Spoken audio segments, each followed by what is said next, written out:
Ontem foi um dia de muito orgulho para todos nós brasileiros, mas especialmente para as mulheres. Eu tô falando da nossa Marta, que conquistou nada menos do que o 6º título de melhor jogadora do mundo.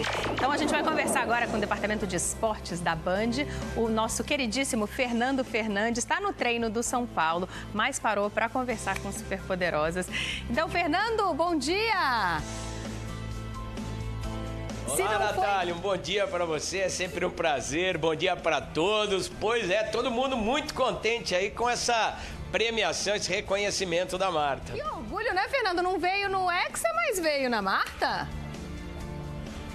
Pois é, Marta Vieira da Silva, ela desbancou o Messi e o Cristiano Ronaldo, ela estava empatada com eles com 5 títulos do melhor da FIFA e ela agora acabou conquistando a sua 6ª premiação. Foi até de uma maneira surpreendente para a própria Marta, ela havia ganho em 2006, 2007, 2008, 2009 e 2010.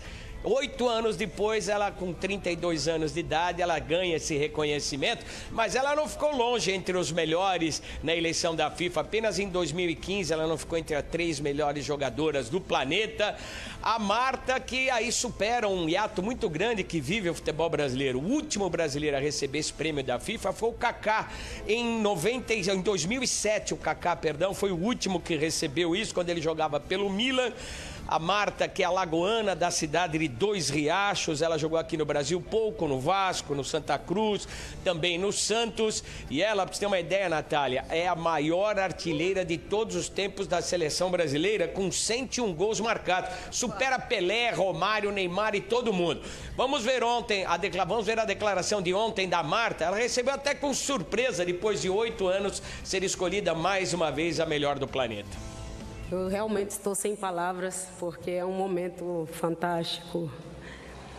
E as pessoas falam para mim assim: você já esteve nessa posição tantas vezes, e todas as vezes você se emociona. Realmente, eu faço isso porque isso representa muito para mim.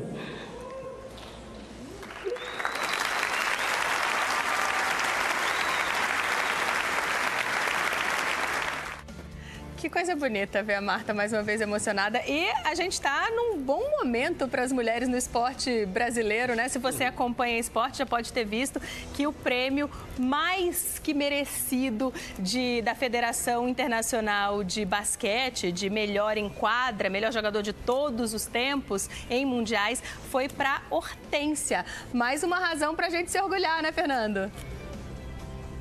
Sem sombra de dúvida, Natália. A Hortência é um prêmio merecido, ela que parou de jogar há 24 anos. Eu me lembro bem desse Mundial que foi disputado na Austrália em 94, quando o Brasil ganhou a narração brilhante também do Luciano do Vale. O Brasil ganhou nesse ano o Mundial de Basquete e depois ganhou o Mundial de Futebol, coisa que a gente não ganhava há 24 anos. Aquele ano de 94 foi especial e a Hortência superou muitas rivais e ela reconhecidamente é a nossa rainha do basquete, motivo de orgulho também como a Marta. Eu tive a felicidade, Natália, de acompanhar a carreira da Hortência, trabalhar com ela aqui no Grupo Bandeirantes e agora também acompanhar muito de perto também a carreira da Marta. A Band sempre saindo na frente, incentivando o futebol feminino, sempre muito próximo do basquete e agora a gente também vivendo esse momento especial, reconhecimento dessas duas grandes atletas. Muitíssimo obrigada, Fernando. Maravilhoso te ter aqui. Venha sempre, viu? Adorei você aqui no telão do Superpoderosos. É só me convidar, Natália. Muito obrigado. O prazer é muito grande bater um papo com vocês. Um grande abraço a todos aí ligados no Superpoderoso. Um beijão, até mais. Um beijo enorme, querido. E é um título de rainha dado pela comunidade internacional, pelos americanos, mas que nós todos brasileiros temos que nos orgulhar muitíssimo. Que coisa gostosa falar da Marta e da Hortência, inspirando tantas gerações de atletas no Brasil. Agora a gente vai falar de condomínio, né, doutor Rodrigo? Vamos lá. é um assunto que rende, né? Rende muito problema. O doutor Rodrigo está aqui, ele é especialista nesse assunto e vai justamente ajudar a tirar as nossas dúvidas. Doutor Rodrigo, vamos direto para o que está acontecendo em band.com.br/superpoderosas. A primeira pergunta ali é da Alessandra Soares Custódio, que é de Cubatão, aqui no estado de São Paulo. Ela gostaria de saber quando ocorre vazamento do apartamento de cima, quem tem que arrumar é o morador de cima? E se for o dono do apartamento de cima, quem tem que fazer essa comunicação para ele? Eu que estou no apartamento de baixo, pingando na minha cabeça, ou o síndico? Boa pergunta. A pergunta é boa, nem sempre a gente tem uma saída fácil, mas a questão é, se for uma prumada, se for um cano vertical ou se for um cano horizontal, isso vai depender. Se é horizontal, é entre unidades, o problema vai ser do apartamento de cima. Se for vertical, o problema é da prumada, então é responsabilidade do condomínio. A questão é que nem sempre é fácil identificar. Então, se o vazamento está no banheiro ou se o vazamento está na sala, provavelmente é um vazamento vertical, então ela precisa entrar em contato com o morador de cima para que possam ser tomadas as medidas. Então, se for um problema... Primeira coisa é entender isso, né? Se é vertical ou horizontal. Isso ela precisa da ajuda do síndico e do morador de cima. Na verdade, ela pode chamar um encanador ou se ela tiver dúvida, o síndico sim pode tentar auxiliar. E verificando de quem é a responsabilidade, se for do condomínio, o condomínio arruma e deixa a unidade de volta no estado original. Se o problema for entre unidades, o síndico sai de cena e as unidades acabam tomando as medidas para resolver o problema. Aí é entre os vizinhos. Tem uma pergunta aqui da Cecília, que também é aqui de São Paulo.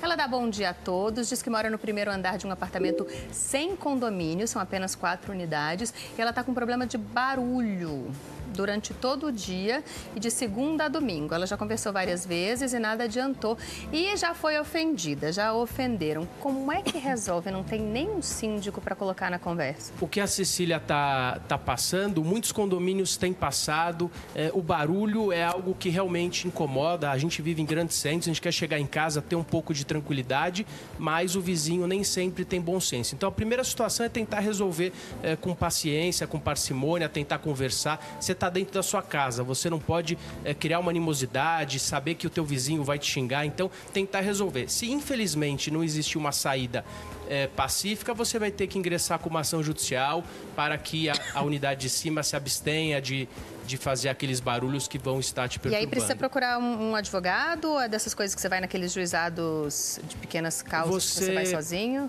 O juizado especial você pode sim procurar, mas como nesse caso específico o barulho, muitas vezes ele vai depender de uma prova técnica, então você vai ter que procurar um advogado para ingressar na justiça comum. Só pegando carona nessa pergunta, que tem uma muito parecida aqui da Letícia de São Paulo, ela disse que também sofre do mesmo problema, também muito barulho, só que ela já fez essa reclamação para o síndico já multou os condôminos ali que estão causando problema, só que eles persistem no problema. Quando o síndico não consegue resolver, aí também é o caso judicial?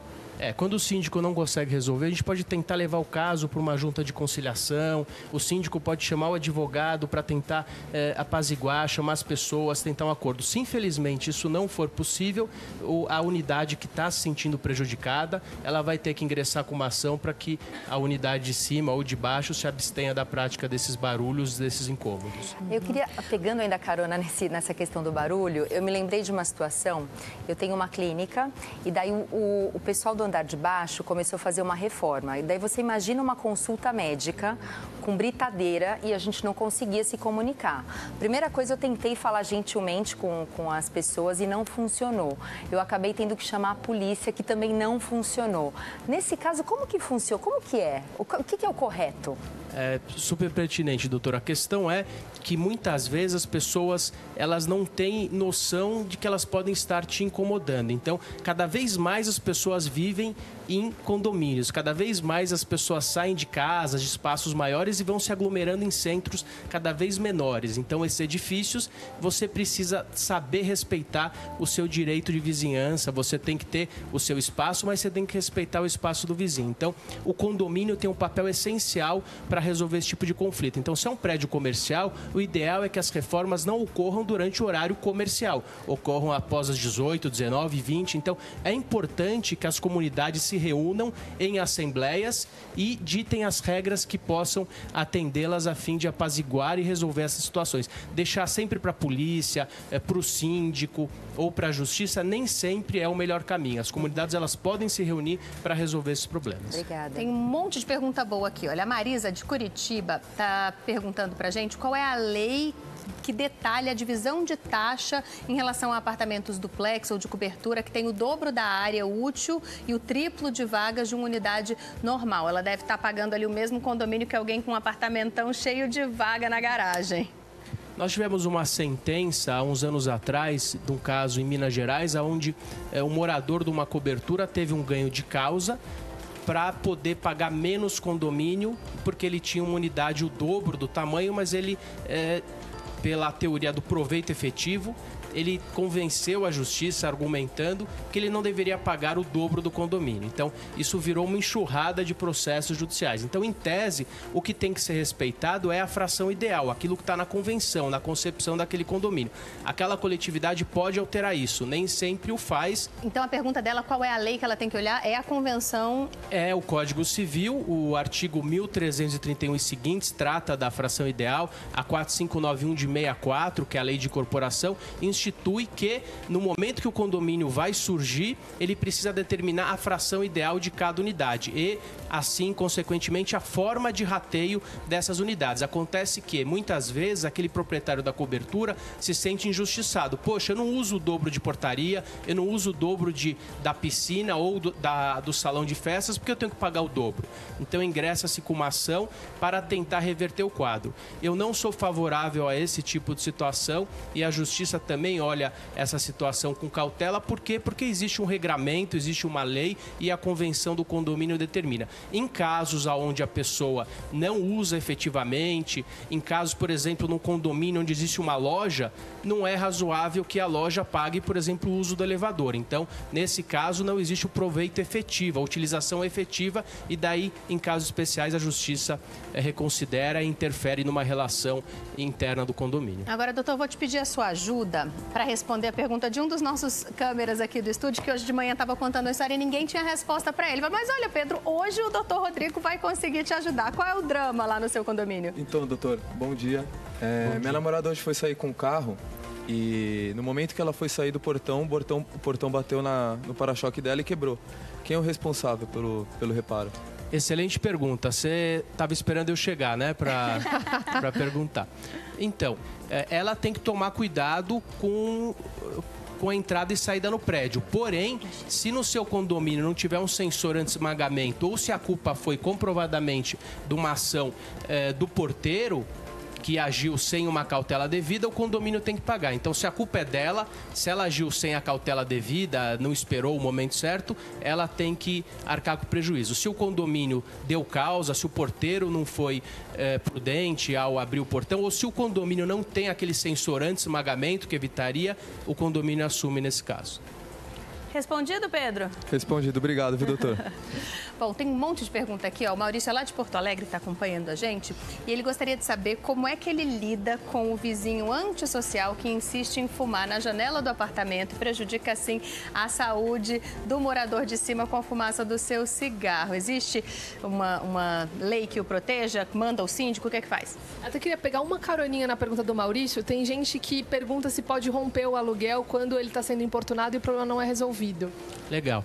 Então, a primeira questão do Maurício é que existe uma lei federal, sim, primeiro foi uma lei municipal, depois estadual e agora federal, que proíbe com que as pessoas fumem em locais fechados, em áreas comuns. Porém, dentro da unidade dele, ele pode fazer o que ele quiser, desde que não interfira na rotina. Então, se for algo razoável, ele estiver fumando esporadicamente... Ele está na janela, só que incomoda então, mas tá... ele tem o direito de estar na janela. O que pode tentar é apaziguar com bom senso. Olha, você pode, por favor, fumar na outra janela, ou se for algo de arremesso, de bituca, ele não poderia.